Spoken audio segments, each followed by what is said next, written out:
Bonsoir à tous, merci de nous être fidèles. Tout de suite le sommaire de votre journal. La plateforme industrielle Tangemed sur le podium des zones économiques les plus puissantes au monde. Elle est classée deuxième zone économique spéciale dans le monde par le FDI Intelligence du Financial Times. Dirigeants et individus félicitent, ils y voient les signes d'un avenir encore plus prometteur. Covid-19, 3254 nouvelles contaminations enregistrées pendant ces dernières 24 heures au moment où la courbe des nouvelles contaminations peine à s'aplatir. Le gouvernement se planche sur tout un plan de riposte qui se concrétisera avec le PLF 2021. L'objectif est d'aider les secteurs clés à se relever après les chocs subis à cause de la crise. Esraya de la capitale ismaélienne, un patrimoine historique qui fait la part belle à la richesse urbaine de la ville de Meknes. Ces fontaines publiques s'offrent une cure de jouvence grâce à un projet qui les sort des oubliettes.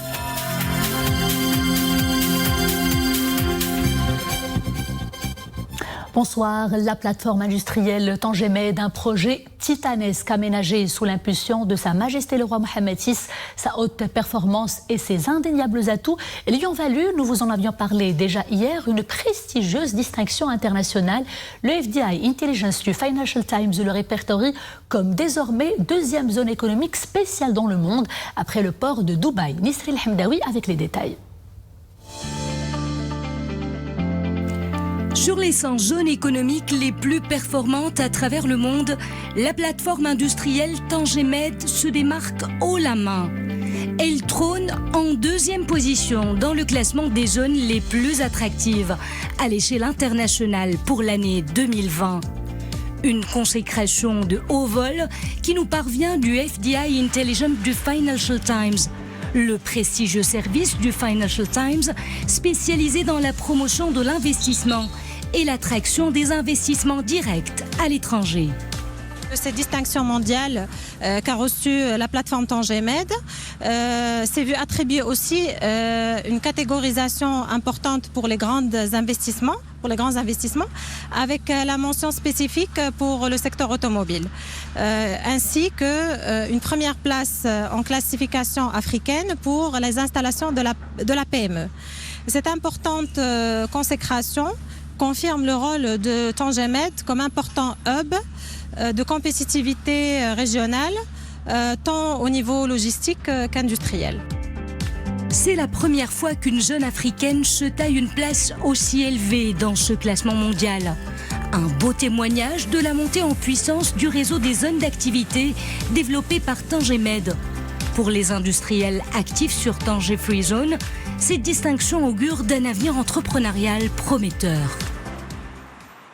Cette consécration nous encourage à continuer à innover et à maintenir une bonne productivité et à fournir des services de grande qualité. En tant qu'acteur dans l'industrie automobile, je ne peux que confirmer ce choix. Tangemed Zone offre un cadre compétitif, une position stratégique, une infrastructure intégrée et de qualité. Et surtout un service irréprochable auprès des acteurs économiques les plus exigeants évoluant dans ces zones-là. La TFZ a su faire face à toutes les évolutions économiques et industrielles mondiales et a su accompagner les industriels pendant leur création et tout au long de leur implantation. Et ceci à travers plusieurs initiatives et plusieurs atouts. La première chose, c'est tout d'abord de mettre à disposition de ces industriels des plateformes et des infrastructures de haute qualité. Dans ce classement, Tangemed Zone talonne le Dubai Multi-Commodity Center aux Émirats Arabes Unis. Quant à la troisième place, elle revient à Katowice Special Economic Zone en Pologne. Et la quatrième place à Waigaoqiao Free Trade Zone en Chine. Tangemed Zone s'érige sur une superficie de 2000 hectares. Elle comprend 6 zones d'activité orientées autour des métiers de l'automobile, de l'aéronautique, de la logistique, du textile et du commerce. Elle compte plus de 1000 entreprises représentant un volume d'affaires annuel à l'export de 85 milliards de dirhams en 2019 et pourvoit à ce jour près de 80 000 emplois. Cette consécration vient renforcer davantage le positionnement compétitif de la plateforme industrielle Tangemed dans la reconfiguration des chaînes d'approvisionnement mondiales, en particulier dans l'espace euro-méditerranéen en perspective post-Covid-19. Et restons avec le registre des performances industrielles qui se porte bien. La Citroën Ami 100% électrique et 100% made in Morocco est sortie des usines marocaines. Elle servira au réseau de distribution courrier-colis à travers tout le Maroc. Une convention de partenariat a été signée dans ce sens entre le groupe PSA et Barid Al Maghreb. Salah Katir et Saïd Al Idrissi. 100% électrique, ce véhicule est l'un des premiers pas de l'industrie de la mobilité électrique urbaine au Maroc. Il est l'un des 6 modèles de l'offensive électrique lancée par PSA au Maroc en 2020. Un projet de mobilité urbaine, innovant et accessible à tous. Nous avons le plaisir d'assister aujourd'hui au lancement au Maroc du nouveau véhicule électrique, 100% électrique, fait au Maroc, avec 100% d'ingénieurs marocains et de techniciens qui ont développé avec la collaboration des équipes centrales de PSA ce véhicule qui est aujourd'hui en train de devenir un best-seller au niveau mondial. Il part de Kenitra, il est fait exclusivement à Kenitra. Ce véhicule spécifique sera désormais utilisé par Barid Al Maghreb dans son réseau de distribution de colis et de courriers à travers le royaume. Avec cette opération innovante, Barid Al Maghreb s'engage dans une démarche d'électrification de sa flotte postale de distribution. Concrètement, il s'agit de la mise en service prochaine d'une flotte de 225 unités électriques 4 roues et elles sont spécialement conçues pour la distribution par nos facteurs du courrier et de petits colis dans l'ensemble des agglomérations de notre royaume. Donc c'est un concept de mobilité durable, compact, accessible à tous, 100% électrique, 0 émission de CO2. C'est une voiture, c'est un objet qui permet en 3 heures sur une prise normale de se recharger. 75 km d'autonomie, 45 km/h à 45 km/h. Fruit de la collaboration entre les équipes centrales et marocaines du groupe PSA, ce véhicule innovant est une pierre de plus à l'édifice du groupe dans le royaume et dans la région du Moyen-Orient, Afrique. Faisons à présent le point sur le bilan journalier lié au Covid-19. Pendant ces dernières 24 heures, 3254 nouveaux cas d'infection au coronavirus et 2417 guérisons enregistrées et 51 nouveaux décès recensés en 24 heures, soit un taux de létalité d'1,7%. Le nombre des cas sévères ou alors critiques est de 592, dont 97 enregistrés depuis hier, 18h. 58 patients sont intubés et 243 autres sont sous respiration artificielle non invasive. Le taux d'occupation des lits de réanimation est pour sa part de 26%. Et parmi justement les villes marocaines où les principaux indicateurs restent préoccupants, Casablanca. C'est pour cela que les mesures de restriction y ont été prolongées pour 14 jours supplémentaires depuis hier lundi. Alors comment les Casablancais accueillent-ils cette prolongation? Suivons tout de suite leur réaction au micro de Léla Asli et Zakaria Mokhembillah. Chaque jour, les unités de réanimation à Casablanca accueillent de nouveaux cas critiques atteints de Covid-19. 472 nouvelles infections hier à 18h. Le taux de contamination est des plus importants au niveau national. Face à cette situation, la prolongation des mesures de restriction s'impose pour endiguer la propagation de la pandémie.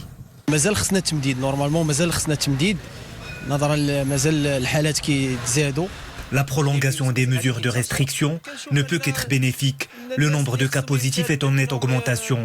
Preuve que le virus se propage de plus en plus rapidement. Les citoyens sont appelés à contribuer aux efforts des autorités.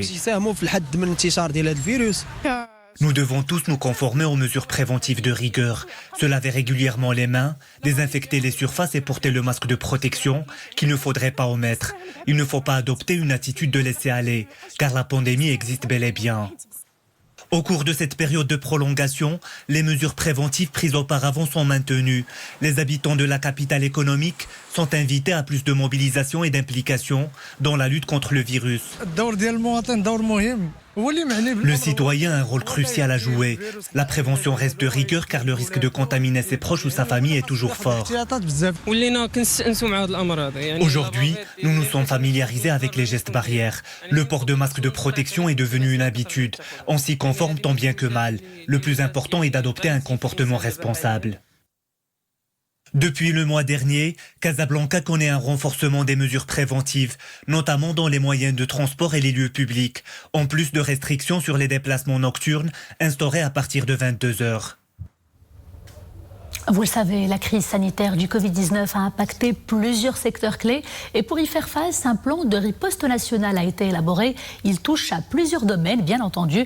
Cette riposte générale se concrétisera avec le PLF 2021 et parmi les grandes priorités donc du budget consacré à l'année prochaine, nous retenons la préservation de la santé des citoyens et le maintien du pouvoir d'achat. Alors qu'est-ce que cela donne en langage des chiffres? La réponse tout de suite avec Oumaima Ramli. Regardons. C'est l'un des principaux objectifs du projet de loi de finances 2021. Le plan de riposte gouvernementale face à la crise sanitaire, un plan qui se structure autour de 3 principaux points clés.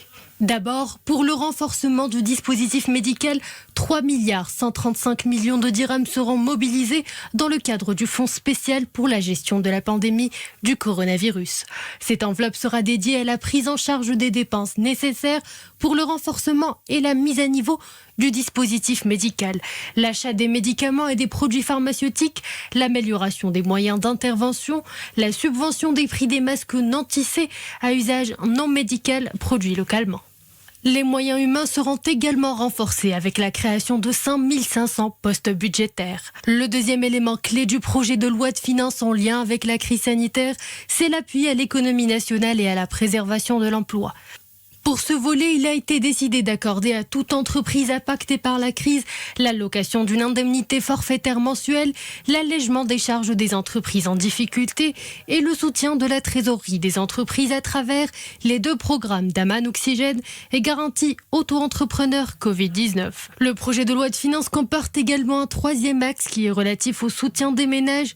Pour ce volet, il s'agira de l'allocation d'aide aux ménages ramédistes et non ramédistes à travers le lancement d'une opération baptisée Tadamoun pour la préservation du pouvoir d'achat des ménages directement impactés par le confinement. Et toujours au profit des ménages, les échéances des crédits bancaires immobiliers à la consommation seront tous reportées.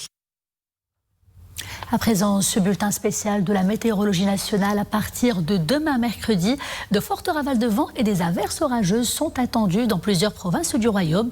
Cela concerne Al-Haouz, Berchid, Casablanca, Chichaoua, El Jadida, Essaouira, Mediouna, Nouassar, Hamna, Safi, Sidi Ben Nour, Youssoufia, Chefchaouen, Kenitra, L'Arayesh, Oujda-Enga, Tanger Assela et Tétouan. La saison automnale, on est à peine à son premier mois. Il reste donc 2 mois encore pour accueillir la saison estivale. Et les autorités s'activent déjà pour protéger les populations des zones montagnardes contre les rigueurs du grand froid. Et dans la province d'Ifrane, tout un programme d'intervention en haute montagne est désormais activé. Les précisions, c'est tout de suite avec Ahmed Fadeli et Boubkir Ben Ghabret. 47 douars de la province sont concernés par le plan d'opération de gestion d'éventuelles vagues de froid 2020-2021. Au siège de la province d'Ifrane, tous les services d'intervention s'activent pour mettre en place le dispositif avant l'arrivée du grand froid. Une série de mesures ont été entreprises et concernent la mobilisation des moyens humains ainsi que la mobilisation des moyens matériels, en l'occurrence des tractopelles, des chasse-neige, des chargeurs. Le but est d'assurer une grande fluidité du réseau routier, surtout dans les zones montagneuses. Ces préparatifs concernent surtout l'entretien du parc d'engins de déneigement, l'entretien également des systèmes de radiotransmission, l'approvisionnement en carburant, bois de chauffage, Pozolan et SL au niveau des parcs relevant de cette direction. Cette direction a engagé des interventions importantes au niveau des axes routiers à fort trafic pour le renforcement de la signalisation horizontale et verticale. Pour rapprocher les soins de santé des populations ciblées, les centres de santé ont été approvisionnés en médicaments nécessaires avec la mise en place de centres d'accueil pour les personnes âgées et celles souffrant de maladies chroniques.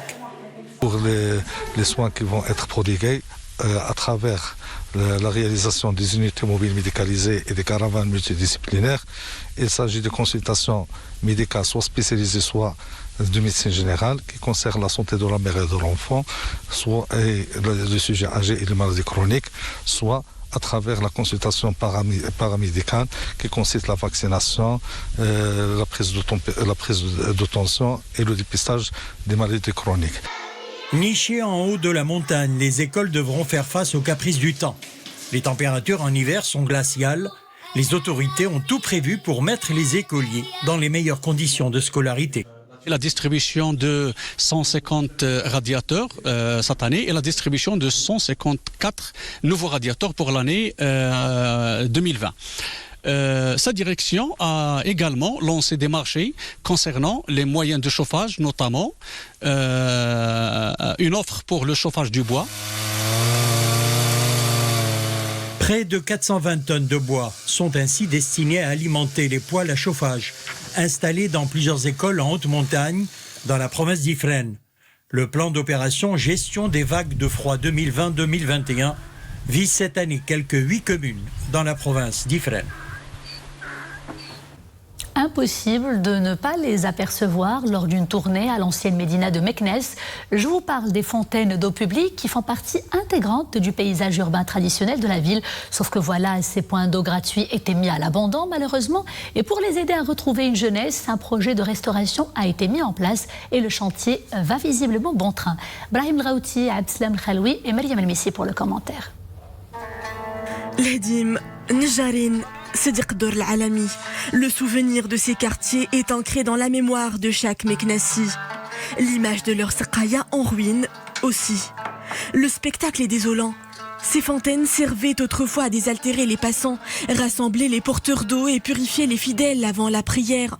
Mises aux oubliettes, elles retrouvent aujourd'hui une seconde vie. Nous gardons le souvenir des Sqaya, des Edoul, Baraka ou encore Soksbat. Chacune de ces fontaines était reliée ou bien à l'artisan ou aux habitants. La Sqaya des Edoul, par exemple, était adossée à la grande mosquée. Elles étaient tous raccordées à l'eau potable. On est impatient de revoir les Sqaya, réadmirer la splendeur de leurs églises faits main. Cette restauration nous replongera dans le bon vieux temps. Les habitants et les visiteurs de l'ancienne médina de Meknes en sont ravis.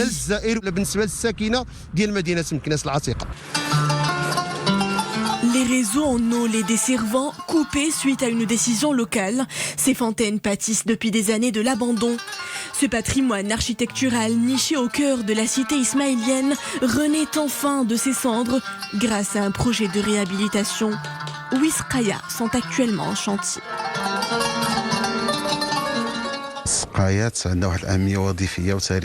Les fontaines traditionnelles revêtent une portée historique riche. C'est afin de valoriser ces monuments que ce projet de réhabilitation est déployé. Les travaux avancent bon train. À terme, ces sqaya seront rendus à l'identique. Pas